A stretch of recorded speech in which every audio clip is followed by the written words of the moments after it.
আপনার আমি আগেই বলছিলাম আমি আমার ইচ্ছা মতো পড়াশোনা করবো। আপনি যদি না পারেন আমার তালাক দেন, আমি জায়গা। কি যেন নাম তোমার? সন্দেশ। সাইলেন্ট। তুমি সবসময় তো টাকা টাকা করো, কারণ আমি বিশ্বাস করতে পারতেছি না যে তুমি আসলেই ভালোবেসে আমার সাথে আসো নাকি আমার সবকিছু দেখে আসো। আমি শুরু থেকেই বুঝতে পেরেছি যে তুমি একটা অসভ্য ফ্যামিলি থেকে এসো, নাহলে এখানে এসে এইসব কথা বলতে। স্যার আমি সরি স্যার, আমার ভুল হয়ে গেছে। আমি আমার হয়তো এই যোগটা না পেলে আমার জীবনটাই থেমে যাবে স্যার।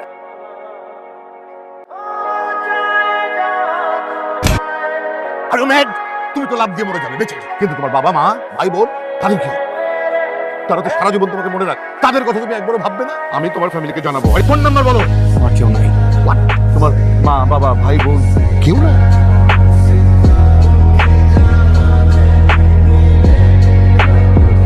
ঠিক আছে, এসব এক বছর আগে ঠিক এখান থেকে আমার ছেলে লাভ দিয়ে সুইসাইড করে। তুমি গত একটা সপ্তাহ যাবত আমার ফোন ধরো না, দেখা করো না, সমস্যা কি তোমার? হ্যাঁ বলো আমাকে। আচ্ছা একটা বছর হয়ে গেল, বিয়ের কোনো কথাই তুমি বিয়েও করছো। আমার দায়িত্ব নেওয়ার কথা ছিল, তুমি দায়িত্বটাও নিচ্ছ না। আমার সেমিস্টার ফি দিতে হবে, সেমিস্টার পরীক্ষার সময় হয়ে গেছে, আমি একা সবকিছুই সামলাতে পারছি না। হয় তুমি আমার পড়াশোনার দায়িত্ব নাও, না হয় আমার এই শহরে থাকা খাওয়ার ব্যবস্থা করো প্লিজ। আমি একা পাচ্ছি না সাহেব। তুমি সবসময় তো টাকা টাকা করো, কারণ আমি বিশ্বাস করতে পারতেছি না যে তুমি আসলেই ভালোবেসে আমার সাথে আসো নাকি আমার সবকিছু দেখে আসো। I am really confuse. মানে সাহেব বিয়ে করা তো চাইলেই আসলে বিয়ে করা পসিবল হয় না। আমি বাবার সাথে দুইবার কথা বলছি, গ্রাজুয়েশনের আগে কোনো ব্যাপারে আমাকে দিয়ে দেবে, সেখানে আমি কি করতে পারি? আর আমি তো তোমাকে প্রতি মাসে টুকটাক একটা খরচ দিয়ে যাচ্ছি। দেখো রোহিত, আমি নিজেও একজন স্টুডেন্ট, আমার বাবা প্রতি মাসে আমাকে একটা গুড অ্যামাউন্ট দেয়, আমি সেটা জানি, বাট আমি তো সেখান থেকে তোমার সেমিস্টার হাফ ফিটা দিই, রাইট? আমাকে এই মাসে এখনো খরচটা দেয় না, আমি কোথা থেকে দিব তোমাকে? আমি যদি নিজে সেমিস্টার ফি টাকাটা বেয়ার করতে পারতাম আমি কখনো তোমার কাছে চাইতাম। আমার নিজেরও তোমার কাছে অনেক টাকা চাইতে খুব লজ্জা লাগে। তুমি চিন্তা করো না, বাবা আমাকে পকেট মানিটা দিলেই আমি সেমিস্টার ফি। আচ্ছা শোনো, ওই যে আমার ফ্রেন্ড আছে না জামাত, ও ফোন করছিল, ও বলছিল ও আর ওর ফ্যামিলি সবাই আছে গ্রামের বাড়ি। তো আমি ভাবতেছিলাম যে আমাদের তো আজকে মানে 2টা ক্লাসের গ্যাপ, আমি একটু চাইলে যেতে পারি ওর বাসায় গিয়ে একটু কোয়ালিটি টাইম স্পেন্ড করবো। সাহেব আমি তোমাকে আগেই বলছি বিয়ের আগে এসব কিছু সম্ভব না। আমি ফটোকপির দোকানে যাব, আমার 2টা স্লাইড নিতে হবে, আসি।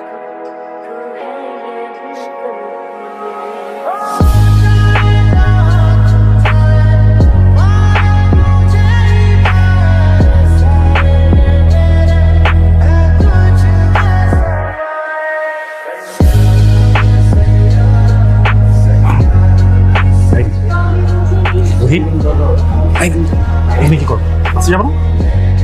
এই তোমরা এখানে দাঁড়িয়ে আছো কেন? আসো, ভেতরে আসো।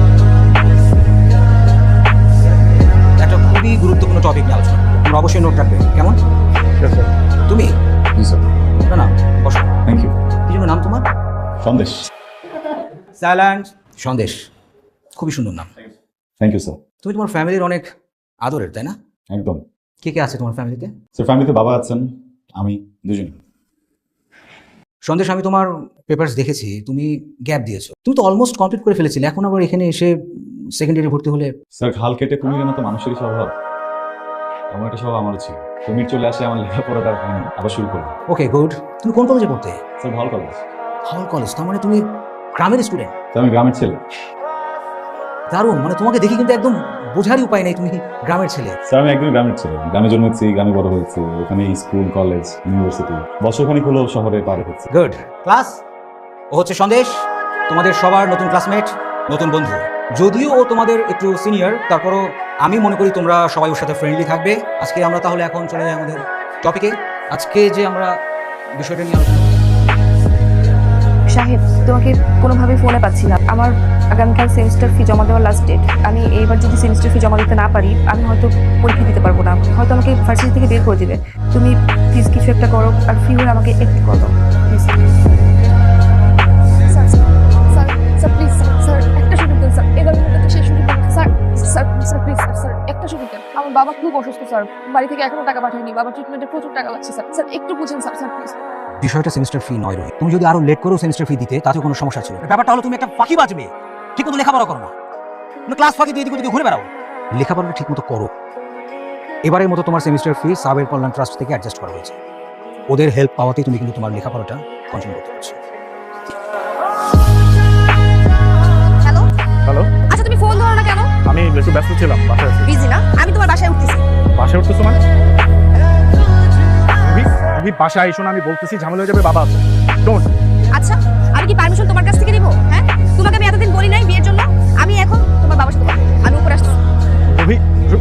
পাশে এসো না।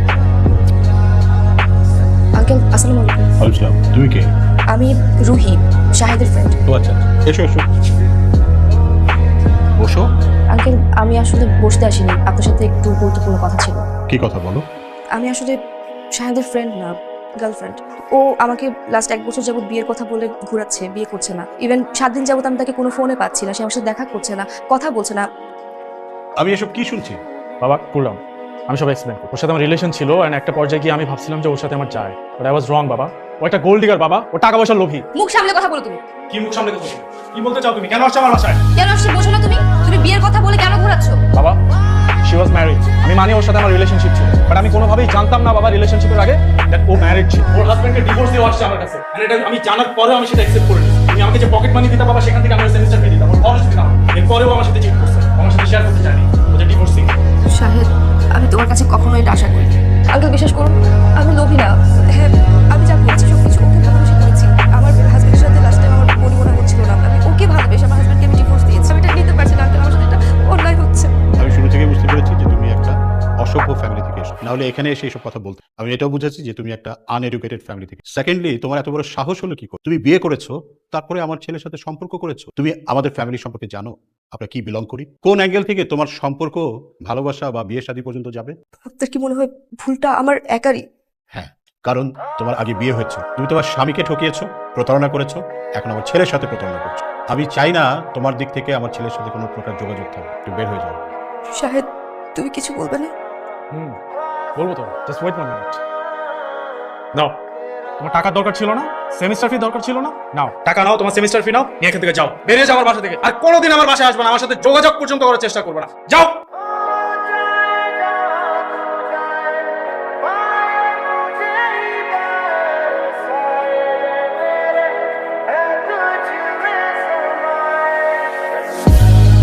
বিয়েটা তো হয়ে গেছে না, সংসারটা করি। কিসের সংসার? আমি আপনার বলছি আমি সংসার করবো, আমি আপনার বলছি আমি আপনার বিয়ে করবো। হ্যাঁ, আমি এই সংসার মানি না। এই যে শোনেন, আমি সিদ্ধান্ত নিছি আমি ঢাকা গিয়ে পরীক্ষা দিব। তুমি স্কুল করছো ওই জায়গায়, কলেজ করছো ওই জায়গায়, এখানকার ভার্সিটিতে পড়ো। না, আমি ঢাকায় পরীক্ষা দিব। ঠিক আছে বুঝলাম, ধরো ঢাকা তুমি গেলা, আমার তো কাম কষা হয়ে যাবে না, কোন দেখাশোনা করবো কে? আপনার আমি আগেই বলছিলাম আমি আমার ইচ্ছা মতো পড়াশোনা করবো। আপনি যদি না পারেন আমার তালাক দেন, আমি যাইগা। আমি তো আপনার জন্য আমার পড়াশোনা ছাড়তে পারবো না। আসসালামু আলাইকুম স্যার। ওয়ালাইকুম আসসালাম। স্যার, আমি রেডি হচ্ছি, অফিসার। আজ থেকে আপনাকে আর কাজে আসতে হবে না। জি স্যার। স্যার কি বলছেন? কেন? আমি কি করেছি? আপনি কি করেছেন সেটা আপনি জানেন না? স্যার আমি তো নিয়মিত অফিসে আসি, আমি সব কাজ মন দিয়ে করি। কেন এমন হচ্ছে? কেন কেন করা হচ্ছে এমন? আমাদের এখানে আসলে সব মানুষের চাকরির ব্যবস্থা আছে। Hello hello sir.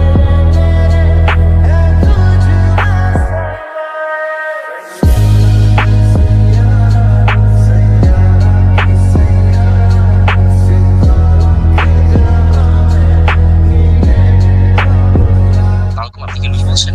জি বলছি। আপনার চাকরিটা প্রায় নিশ্চিত, শুধু কনফার্মেশনের জন্য আপনাকে দরকার। আপনার কি একটু সময় হবে?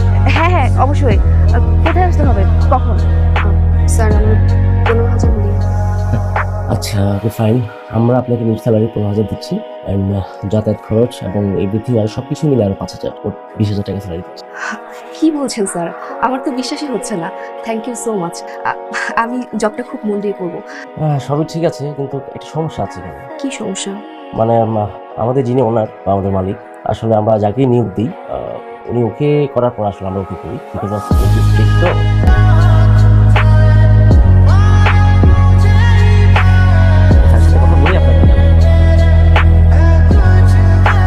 আমি ফাইলটা দেখছি স্যার, সবকিছু ওকে আছে। এখন আপনি যদি ওকে বলেন তাহলে আমি ইস্যু করছি। মিস রুহি, আপনি আসুন। সন্দেশ, আমি তোমাকে এখানে দেখে খুব খুশি হয়েছি। আসলে পরিশ্রম মানুষকে কতটা সফল করে সেটা তোমাকে দেখে বোঝা যায়। কি নাম আপনার? রুহি। রুহি, আমি কি আপনাকে চিনি? সিমন সাহেব, দেখুন আমাদের এটা তো রেস্টুরেন্ট বিজনেস, তাই না? এমপ্লয়ীদের ম্যানার থাকাটা ইম্পর্টেন্ট। আমরা কোনো ম্যানারলেসকে হায়ার করতে পারবো না। সো আপনি প্লিজ নেক্সট ক্যান্ডিডেটকে দেখুন। মিস রুহি, আপনি এদিকে আসুন স্যার, এদিকে আসুন প্লিজ। সরি, আপনার চাকরিটা হচ্ছে না, আপনি বুঝতে পারেন। স্যার কি বলেন? স্যার স্যার বিশ্বাস করুন, আমি অনেক প্রবলেমে আছি, আমার জবটা খুব দরকার, আপনি প্লিজ একটু বোঝার চেষ্টা করুন। আপনি একটু বোঝার চেষ্টা করুন যে আপনার চাকরিটা হচ্ছে না, আপনি চলে যান প্লিজ। স্যার আমি কি কোনো ভুল করেছি? আমার মনে হচ্ছে আপনি কিছু একটা ভুল করেছেন। দেখুন, আমি বিগত 6 মাস যাবত আমার স্যারকে আমি দেখে আসছি। স্যার আজকে যেভাবে কথা বলেছেন, স্যার কখনো এরকম কথা বলেন। প্লিজ আপনি আসুন প্লিজ। স্যার একটু কিছু করুন স্যার, প্লিজ একটু বোঝার চেষ্টা করুন স্যার। আরে sir Ruhi please. Sir sir আমি সরি স্যার, আমার ভুল হয়ে গেছে, আমি অন্য কারোর সাথে আপনাকে মিলিয়ে ফেলেছি, আমি আপনাকে আসলে চিনতে পারিনি, আমি এটা কখনো করবো না স্যার। আমার এই জবটা খুব দরকার স্যার, আমার বাসা ভাড়া, সেমিস্টার ফি সব কিছু বাকি, আমার হয়তো এই জবটা না পেলে আমার জীবনটাই থেমে যাবে sir. Sir sir sir sir sir sir okay sir please. Ruhi আপনার চাকরি হয়ে গেছে। জি স্যার। আপনার চাকরি হয়ে গেছে, আগামীকাল থেকে আপনার join. Thank you sir. Welcome. আসি, আসসালামু আলাইকুম।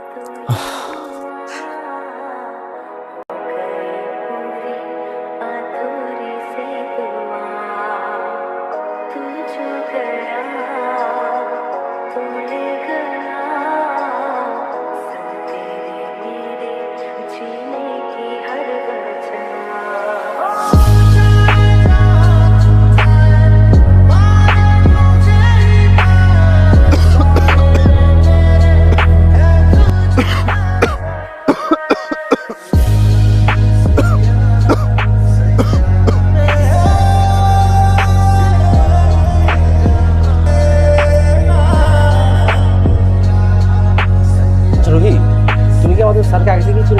না মানে ওই দিন তোমার কথা শুনে মনে হচ্ছে যে তুমি স্যারকে আগে থেকে ছিল। হ্যাঁ, আমি ওনাকে আগে থেকে চিনি। না মানে উনি আমার ক্লাসমেট, আর উনি যে আসলে এই রেস্টুরেন্টের মালিক এটা আমি জানতাম না। আমরাও আসলে জানতাম না। আর স্যার তো দেশের বাইরে ছিলেন, 6 মাস হয়েছে উনি দেশে আসছেন। ওনার বাবার আরো অনেক বিজনেস আছে, সব কিছু তুলকে এখন আমাদের স্যার।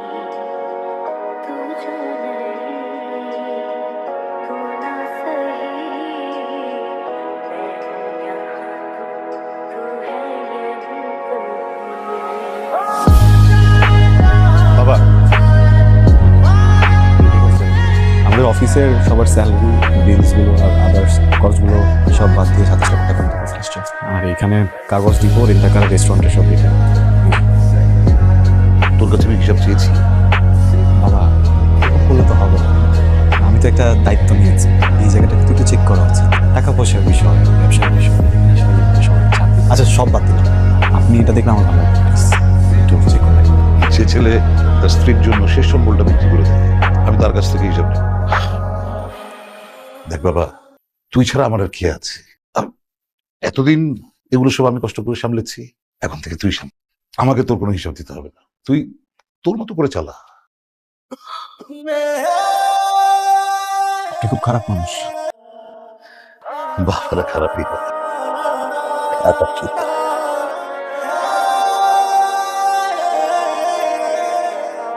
Thank you.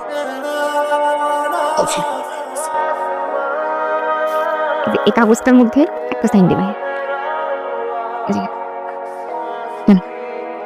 এখানে দেন, এখানে।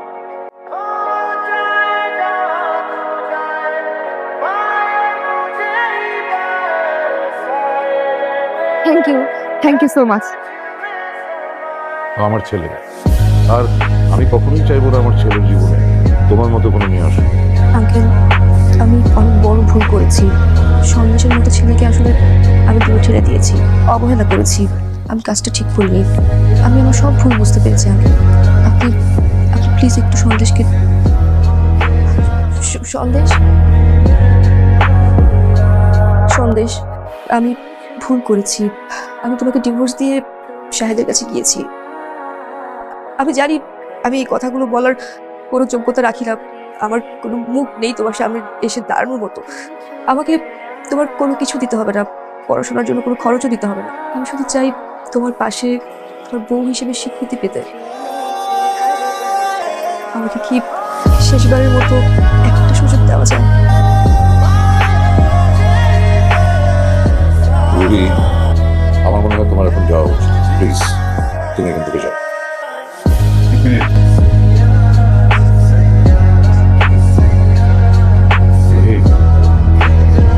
আমি ভাবছিলাম তোমার মতো একটা মানুষ যদি আমার জীবনে থাকে, আমার জীবনে হয়তো আর কোনোদিন কোনো আফসোস নেই। আমি সেইখানেও করছিলাম, আমি আসলে এই মানুষটাই না যারা তুমি সবচেয়ে বেশি ভালোবাসো।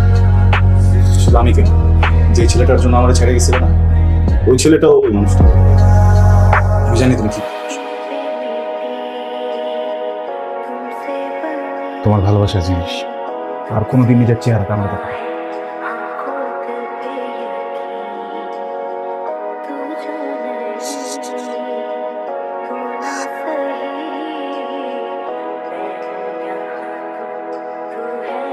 আমি জানি না ও আজকে যে কথাগুলো বলছে সেটা আসলেই মন থেকে বলছে কিনা, কিন্তু আমার মন বিশ্বাস করতে চায় ও আজকে আসলে আমার কাছেই আসছিল।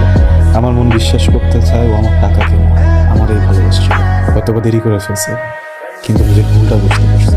সব কিছু বুঝাও আমি শত চাওয়ার পরেও ওকে মাফ করতে হবে, কারণ আজকে যদি আমি ওরা সুযোগ দিই তাহলে হয়তো হাজারো মানুষ সুযোগ পেয়ে যাবে মানুষকে প্রতারণা করার।